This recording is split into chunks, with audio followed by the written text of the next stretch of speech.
Hello, friends. The Dog Mom car is back. It has been 10 weeks since I first detailed this vehicle. I will put in the description box below the first link to the very first detail I did. I will tell you the whole story. So I am back 10 weeks later. The car actually doesn't look that bad, but there is quite a bit of dog hair in there. And just a little reminder what type of detail I'm doing. I'm doing a really good wipe down and just maintaining it, getting the dog hair out, all of that, keeping the car looking good. This customer is not physically able to maintain her vehicle, but she wants to be able to take the dogs with her when she leaves home. And this was the best option for her. So I agreed to come back every few months and just keep it maintained. So let's get in here and get this started.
So the car is done.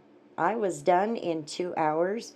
It was not that bad at all. I told her we would come back in a couple of 3 months and get it cleaned up again, make sure we're maintaining it so that she can continue to have her fun life with the doggies.